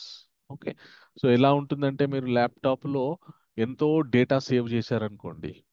Okay, so open చేసిన తర్వాత మీ ఆ డేటా మొత్తం మీరు ల్యాప్టాప్ క్లోజ్ చేసిన తర్వాత ఆ డేటా దాంట్లోనే ఉంటుంది. సో దాంట్లోనే ఉంటుంది. బట్ మీరు ఎప్పుడైతే ఓపెన్ చేస్తారో, ఇంకా మన పవర్ కనెక్ట్ చేస్తారో, చేసిన తర్వాత ఆన్ చేసిన తర్వాత ఓపెన్ చేసిన తర్వాత ఏ ఫైల్ ఓపెన్ చేస్తే ఆ పర్టికులర్ పిక్చర్ కావచ్చు, వీడియో కావచ్చు, అది ఓపెన్ అవుతుంది. But laptop is shut down, ఆ డేటా దాంట్లోనే ఉంటుంది. దాంట్లో ఏముందనేది మనం తెలుసుకోలేము. అది ఓపెన్ చేసి మళ్ళీ చూస్తేనే దాంట్లో ఏముందనేటువంటి విషయాన్ని మనము తెలుసుకోవచ్చు. హరే కృష్ణ. ఓకే, సో ఆ విధంగా ఉంటుందన్నమాట. ఓకే, సో మీ డౌట్ క్లారిఫై అయిందా మాతాజీ? ఎస్ ప్రభుజీ. మళ్ళీ కొన్ని సీజనల్ గానే చూడగలుగుతాం, వాటి ఎఫెక్ట్ ఏంటి ప్రభుజీ మరి? సీజనల్ గా అంటే అర్థం కాలేదు. కొన్ని జర్మ్స్ కానీ లేదా యా, ఫ్యాక్ట్. కొన్ని సీజనల్ ఆ సీజన్ లోనే ఎక్కువగా చూడడం, ఆ ఎస్, తర్వాత మళ్ళీ కనబడకపోవడం, అంటే వాళ్ళ కర్మ అయిపోయిందని అనుకోవాలా? అంతే. ఇప్పుడు మనకంటే మనుషులం కాబట్టి మనకు 100 సంవత్సరాల ఆయుష్ ఉంది. కానీ దోమలు ఉన్నాయనుకోండి మన బాత్రూంలో కొన్ని కొన్ని ఉంటాయి. అవి అవి అప్పటికే రాత్రి పుట్టేసి మళ్ళీ పొద్దున నెక్స్ట్ డే వరకు అవి శరీరం వదిలిపెట్టేస్తాయి. ఎస్ ప్రభుజీ. ఓకే, సో అవన్నీ మనుషుడు చేసిన కర్మలకి ఈ 84 లక్షల సైకిల్ ఒకసారి తిరగాల్సి ఉంటుంది. ఓకే. కానీ ఈ 84 ల్యాక్ స్పీసీస్ లో తిరుగుతున్నప్పుడు ఎప్పుడన్నా ఎక్కడన్నా ఏ వైష్ణవ సాంగత్యము దొరికిందనుకోండి, అప్పుడు ఉమ్. వాళ్ళకి మళ్ళీ మనిషి జన్మ ఎత్తే అవకాశం దొరుకుతుందన్నమాట. అలా కొన్ని వృత్తాంతాలు కూడా ఉన్నాయన్నమాట. ఒకసారి ఒక అడవిలో ఓ వైష్ణవుడు ప్రసాదం స్వీకరిస్తూ ఉంటే తన ఎంగిలి చేతుకున్నటువంటి ప్రసాదం కొద్దిగా కింద పడుతుందన్నమాట. అది ఆయన అది ఆ ప్రసాదాన్ని అక్కడ ఉన్నటువంటి ఒక తొండ తింటుంది. తినగానే నెక్స్ట్ జన్మలో ఆ తొండ చనిపోయిన తర్వాత ఆ తొండ ఒక మంచి పండితుల్లాగా పుడుతుందన్నమాట. హరి రామానుజాచార్య బోల్. వారి చరిత్రలో వస్తుందన్నమాట. అలాగా ఏదో ఒక విధంగా భగవద్ భక్తుల సాంగత్యంలో ఉండడం వల్ల ఈ జీవులు, అందుకే మనం హరే కృష్ణ మహామంత్రం కూడా ఎందుకు చేస్తామంటే, మనతో పాటు ఉన్నటువంటి జీవరాశులు పొరపాటున విన్నా కూడా వాటికి కూడా తరించే అవకాశం దొరకాలని మనం గట్టిగా చేస్తాం అనమాట హరే కృష్ణ మహామంత్ర. So yes Prabhuji, thank you so much Prabhuji. Hare Krishna. Hare Krishna. Dhanalakshmi Mataji, మీకేంటి ప్రశ్న? హలో, హరే కృష్ణ మహాప్రభుజీ. హరే కృష్ణ మాతాజీ. ఏకాదశి యాక్చువల్ గా ఇస్కాన్ క్యాలెండర్ పంపిస్తానన్నారు, గ్రూప్ లో ఏమైనా పెట్టగలరా? ఒక పని చేయండి మాతాజీ, మన మీ మొబైల్లో ప్లే స్టోర్లోకి వెళ్ళి వైష్ణవ యాప్ అని ఉంటుంది అనమాట. ఓకే, అది మీరు డౌన్లోడ్ చేసుకోండి. మనం అదే క్యాలెండర్ ఫాలో అవుతాం. గౌడీయ వైష్ణవ క్యాలెండర్ అని కొట్టండి. ఓకే. సో మీకు అది ఆ యాప్ వస్తుంది. మీరు డౌన్లోడ్ చేసుకుంటే దానిలో మనం ఎప్పుడెప్పుడు ఏకాదశి పాటిస్తాము, మన వైష్ణవ ఫెస్టివల్స్ ఏంటి, అవన్నీ ఉంటాయి. Okay sir. Okay Prabhuji. Hare Krishna. Hare Krishna. Hare సంగీత కృష్ణ మాతాజీ, ప్రభు, చిన్న డౌట్. ఒక్క నిమిషం మాతాజీ. సంగీత మాతాజీ హ్యాండ్ రేస్ చేశారు. మాతాజీ తర్వాత మీరు అడగండి. హరే కృష్ణ ప్రభుజీ. హరే కృష్ణ మాతాజీ. ఇది ఇప్పుడు సేజస్ మహా పండితులు వీళ్ళందరికీ కూడా అంత ధ్యానం చేసి ఎన్నో వేల సంవత్సరాలు చేసినా సరే యాంగర్ అవంతా పోవెందుకు ప్రభుజీ? వాళ్ళంతా ఒకరికొకరు చెప్పించుకుంటూ ఉంటారు. దాని తర్వాత అంటే దాన్ని ఎలాగ మనం అర్థం చేసుకోవాలి అని. ఎందుకంటే మనం ఇప్పుడు జీవిస్తున్నాం, బట్ ఇల్యూజన్లో ఇంకా ఇవన్నీ మాయలో పడిపోతున్నాం. కానీ అన్ని వాళ్ళు మనకి ఎగ్జాంపులరీస్ కదా, బట్ వాళ్ళే అలాగని కోపంతో ఎప్పుడు ఉంటూ ఉంటారు, ఒకళ్ళ మీద ఒకళ్ళు శాపాలు చెప్పించుకుంటారు. అది మనం ఎలా అర్థం చేసుకోవాలి? వెరీ గుడ్, మంచి ప్రశ్న మాతాజీ. సో మనము జపం చేయడం, తపస్సు చేయడము, గొప్ప గొప్ప యజ్ఞాలు చేయడము, గొప్ప గొప్ప దానాలు చేయడం, గొప్ప గొప్ప కర్మలు చేయడం వల్ల మనకి గొప్ప పుణ్యము అవంతా వస్తుంది. ఇవన్నీ చేస్తున్నప్పుడు మనం ఏ భావనతో చేయాలి అనేటువంటిది మనకి కృష్ణ 3వ అధ్యాయంలో చెప్పారనమాట. సో భగవంతుడు గొప్పవారు, ఆయన్ని తృప్తిపరచడానికి నేను చేస్తున్నాను. అందుకే యజ్ఞార్థాత్ కర్మణోన్యత్ర లోకోయం కర్మమందన తదర్థం కర్మ కౌంతేయ ముక్త సంఘ సమాచార అని చెప్పారనమాట. యజ్ఞార్థాత్, యజ్ఞం అంటే శ్రీ మహావిష్ణువు, విష్ణువుని తృప్తిపరచడానికి ఈ కర్మలన్నీ చెయ్యాలి. ఒకవేళ ఆ విధంగా చేయకపోతే మనము ఈ భౌతిక గుణాలలో మళ్ళీ బందీలం అయిపోతున్నాం అనమాట. భగవంతుని తృప్తి కోసం చేసినప్పుడు ముక్త సంఘ మనము ముక్తులం అవుతున్నాం. సో చాలా మంది గొప్ప గొప్ప తపస్విలు వాళ్ళు తపస్సు చేస్తారు, దానివల్ల శక్తి వస్తుంది. బట్ వాళ్ళు ఏం రికగ్నైజ్ చేయరంటే ఇది భగవంతుని సేవలో ఉపయోగించాలి, భగవంతుడు గొప్పవాడు, సో ఆయన్ని నేను ఆరాధించాను కాబట్టి నాకు కూడా ఆ గొప్పతనం వచ్చింది అనేటటువంటి భావన ఉండాలి. అది లేనప్పుడు ఏమైపోతుందంటే నేనే గొప్ప అనుకుని భావన వచ్చేస్తుంది అనమాట. ఎప్పుడైతే నేనే గొప్ప అనుకున్నారంటే ఇంకా మెల్లగా మనము మాయాదేవికి ఒక అవకాశం ఇచ్చినట్టే మనని ఇన్ఫ్లుయెన్స్ చేయడానికి. సో దానివల్ల ఏం జరుగుతుందంటే పరస్పరం దూషించుకోవడం జరుగుతుందన్నమాట. అందుకే కృష్ణుడు చెప్పాడనమాట. ఏం చెప్పాడంటే ఎప్పుడైతే యజ్ఞం, తపస్సు ఇవి పరోపకారం గురించి ఉపయోగించమో, భగవంత్ సేవలో ఉపయోగించమో అది మూఢ భక్తి కిందికి వచ్చేస్తుంది అనమాట. సో వాళ్ళు ఎందుకు అంత తపస్సు, అంత చాలా గొప్ప తపస్సు చేసినా కూడా ఎందుకు కోపాన్ని జయించలేరు, ఎందుకు మాయం జయించలేరు అంటే ది రికగ్నైజ్ దెమ్సెల్ఫ్స్. నేనే చేశాను, నా వల్ల జరిగింది, నేనే గొప్ప అనేటటువంటి భావన కొద్దిగా ఏదో ఒక లెవెల్లో ఉంటుందన్నమాట. దానివల్ల అగైన్ మళ్ళీ మాయకి వాళ్ళు మాయా బాధితులు అయిపోతారు అనమాట. Okay thank you Mataji, Prabhuji, thank you Prabhuji, well welcome. Hare Krishna. Hare Krishna Prabhuji. Hare Krishna Mataji. రేపు చిన్న డౌట్ అండి, మరి రేపు గ్రహణం పడుతుంది కదా, మరి నిత్తా గౌర విగ్రహాలు ఇంట్లో ఉన్నాయి, అవి అభిషేకం చేస్తాం కదా, చెయ్యాలి కదా? ఓకే, గ్రహణం అయిపోయాక చెయ్యాలి కదా అంటున్నాను. ఎస్ మాతాజీ, చెయ్యండి. చేస్తాం, చేసి అది ఒకవేళ సోమవారం గ్రహణం అంటారు, మంగళవారం కదా చెయ్యాలి, ఆ రోజే చెయ్యాలా అని. అంటే గ్రహణం విడిచిపెట్టాక చెయ్యాలా లేకపోతే మన్నాడు చెయ్యాలా అని అడుగుతున్నాను. గ్రహణం విడిచిన తర్వాత చెయ్యండి. చెయ్యాలా? గ్రహణం విడిచిన తర్వాత ఆ చెయ్యండి. గూడంతా శుభ్రం చేసి మళ్ళీ మామూలుగా పెట్టేయాలి బట్టలు వేసి. అంతే, గ్రహణం తర్వాత చెయ్యాలి. అంటే ఒకవేళ సాయంత్రం విడిచిపెట్టదండి, తప్పు ఉండదు కదా? సాయంత్రం అంటే ఇప్పుడు అర్ధరాత్రి గ్రహణం నేను చూడలేదు. గ్రహణం పట్టు ఎప్పుడు విడిపు ఎప్పుడు అనేది సమయం చూడలేదు. ఎన్ని గంటలకి విడిపు ఉంది గ్రహణం? సారీ అర్ధరాత్రి 1 గంట అన్నారండి. అర్ధరాత్రి 1 గంట అంటే అప్పుడు మనం చేయలేం కాబట్టి తెల్లవారుజాము చేయాలి అంతే. మంగళవారం చెయ్యొచ్చు. ఈ రోజు మంగళవారమే కదా? ఆహా కాదు, గ్రహణం సోమవారం పడతాది. సోమవారం కాదండి, ఆదివారం. ఆదివారం 7వ తారీఖు ఆదివారం పడుతోంది కదా గ్రహణం. ఏమో మాతాజీ నేను సరిగ్గా చూడలేను. చూడండి, ఒక విషయం ఏంటి అంటే గ్రహణం విడుపు మన డే లోనే గ్రహణం విడుపు ఉందనుకోండి, మనకు అవకాశం ఉంటుంది మళ్ళీ శుభ్రం చేసుకొని చేసుకోవడం. డే లో లేదు, ఎప్పుడు అర్ధరాత్రి ఉందనుకోండి, తర్వాత తెల్లవారుజాము చేయండి. అదిగే అదే డౌట్, సారీ మరేమనుకోవద్దు. పర్వాలేదు, అయ్యో. ఓకే, సంతోషం, చాలా చాలా సంతోషం. భగవంతుని కృపా కటాక్ష వీక్షణాలు మీ అందరికీ ఉండాలని మనస్ఫూర్తిగా కోరుకుంటూ, వంచాకల్పతరుభ్యశ్చ కృపా సింధుభ్యో చ పతితానాం పావనేభ్యో వైష్ణవేభ్యో నమో నమః. శిల ప్రభుపాద్ की जय, अनंत कोटि वैष्णव वृंद की जय, नामाचार्य శారదాస్ ఠాకూర్ की जय. హరే కృష్ణ. మీరు చేసే ఆధ్యాత్మిక భౌతిక ప్రయత్నాలన్నీ కూడా సక్సెస్ఫుల్ అవ్వాలని మనస్ఫూర్తిగా భగవంతుని కోరుకుంటూ, భగవంతుని మిమ్మల్ని ఎప్పుడూ చల్లగా చూడాలని.